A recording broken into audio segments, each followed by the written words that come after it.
Hi guys, it's Jess from Honest Fiction, and welcome back to my channel. In today's video, I'm going to be sharing my July wrap-up.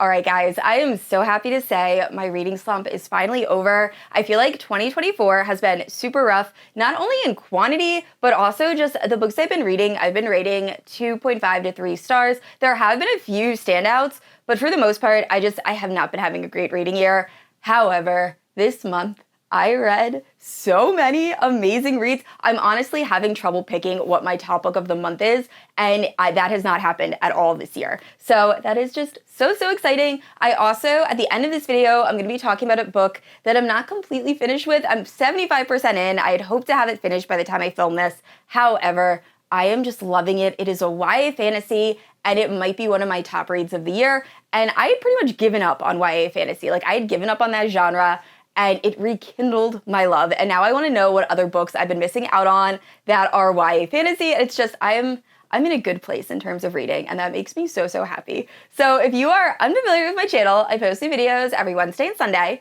If you haven't yet, please like and subscribe. You can also hit that notification bell to be notified whenever I post new bookish content. You can also check out my Instagram, Goodreads, and Patreon, all linked down below. With all that out of the way, let's talk about the books I read in July.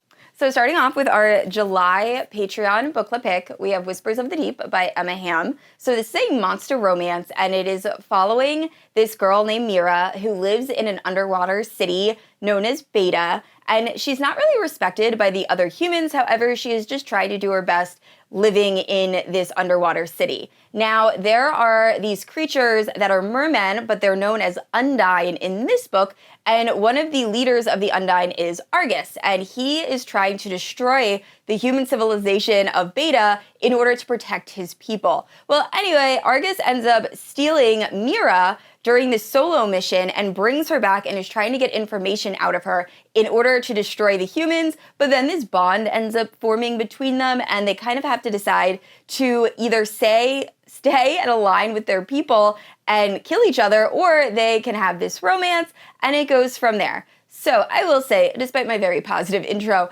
this was my lowest rated book of the month, and honestly, if I wasn't reading this for my Patreon, I might have DNF'd, only because the pacing of this was very slow. Now, I will say, I am somewhat new to monster romance, and I'm still not sure my feelings on that genre, so I know a lot of people love this book. So please do not let my review turn you away from trying this out. I know Ava from Ava, I think it's Reads Romance, I'll link her channel down below. She absolutely loves this book. I know so many people, and I've read other books by this author and have really enjoyed them. And also the author obviously did so much work in just the underwater and how things would work and the physics. I'm doing a horrible job of describing this, but you can just tell this was very well researched. Personally, for me, I would have liked a little bit less explanation and a little bit more action. There was just a lot of points in this book where they were kind of explaining how things worked scientifically. There's also this little robot that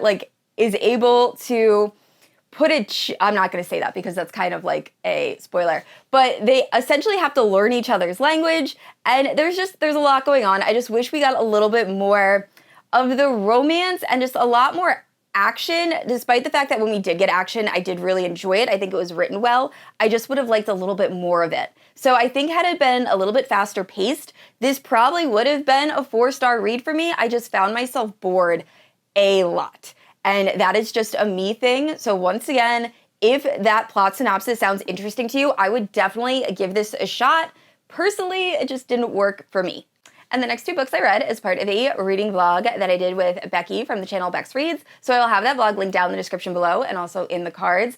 But if you're unfamiliar with Becky from Bex Reads, I absolutely love her. She reads so many fantasy romances and paranormal romance books that I just have never heard of before.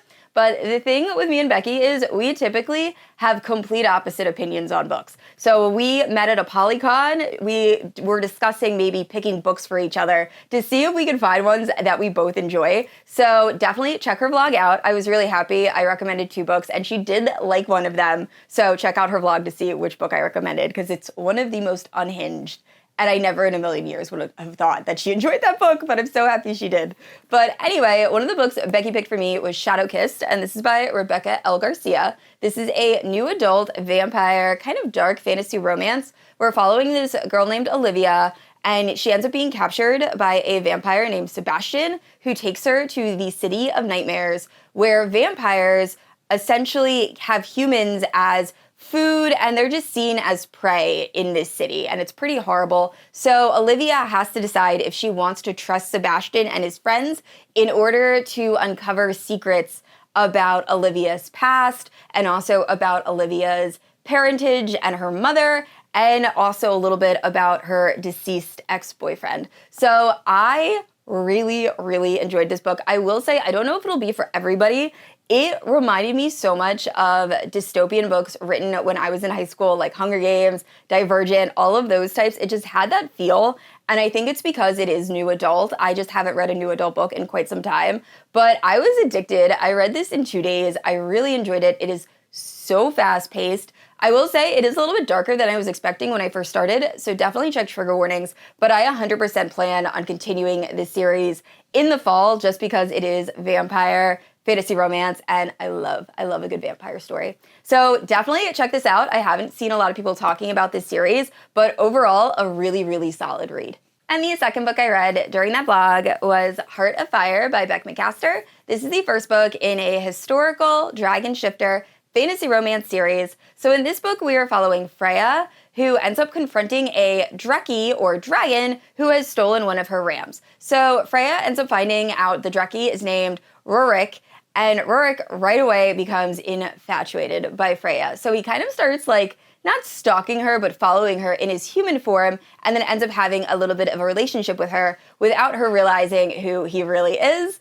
And then she kind of gets pulled into his world. So he's being hunted by a dragon hunter, and also he's kind of outcast from his family. So there's kind of Dreki politics going on, and Freya is just caught up in the middle. So I did talk to Becky after I finished this, because I think I rated this 3.7 stars or 3.5 stars, and Becky said this was her least favorite in the series. And I feel like most of the time the first book in series are a little bit more world building, kind of setting up, and then after that we really get going with the story. So I originally said I probably wouldn't continue with this series, but I'm interested, and I really love dragon shifters. Anything with dragons, I'm all about. So I will probably continue this, not for a while, probably not until the fall, but if you like historical dragon shifter fantasy romance, definitely check this out. And keeping with the dragon theme, I reread Fourth Wing by Rebecca Yarros. My husband ended up picking up Fourth Wing after finishing When the Moon Hatched, and we kind of ended up buddy reading the end of When the Moon Hatched, so I figured I would listen to this while he was listening to it, and he ended up really enjoying it. And I will say, this is my third time rereading Fourth Wing, but it was my first time rereading it since finishing Iron Flame. If you have recently finished Iron Flame, please pick up Fourth Wing, because you will catch so many little things that I completely missed the first time, and it was interesting. So I'm so happy I ended up re-listening to this book. Once again, still one of my favorite reads. We are following Violet Sorrengail, and she ends up finding out when she comes of age that instead of becoming a scribe or going to scribe University, she is going to go to Dragon University in the hopes that she will survive long enough to ride a dragon, gain magical powers, and be part of the dragon army of this community. So I absolutely love it. I will say Iron Flame does have a little bit of pacing issues, but overall, this is still one of my favorite series. Yes, it is very, very hyped, but I think for good reason. So if you have not picked the series up yet, highly, highly recommend, and I enjoyed it even on my third reread. And next up, I finally read A Ship of Bones and Teeth by Karina Halle. I have been talking about this book for over a year and a half without having read it because the audiobook was not available. It finally released, and oh my word, was this book worth the wait. It was so freaking good. It was so good. So if you're unfamiliar with A Ship of Bones and Teeth, it is a dark Little Mermaid reimagining. We are following Marin, and she is a siren that believes she can find happiness if she turns human and gets to marry this prince that she's been seeing from afar. So she asks help from a sea witch who agrees, cuts out her tongue, turns her human, and immediately Marin completely regrets her decision. So for the next 10 years, she is stuck with this horribly abusive husband, just not having a really good time. So one day when she is on a ship with her husband, she ends up being captured by this group of pirates who harbor some like superhuman strength, and there's some mystery surrounding them. And the head pirate happens to be wanting to get vengeance against the same sea witch that Marin does. So they end up working together, and the story goes from there. But just the dark pirate, and I can't say something because it's the spoiler vibes of this book, were so good. And also the spice, both of the main characters are like kind of morally gray and kind of messed up, but you also absolutely love them. And everything about this book was perfect. So please, if you like dark fantasy, you need to read this. It is just so good. And this next book, I have been singing its praises all over Bookstagram and BookTube just because I don't hear a lot of people talking about it. And it is Stolen by the Wolves, and this is the first book in a 6-book Omegaverse Viking Why Choose paranormal romance series.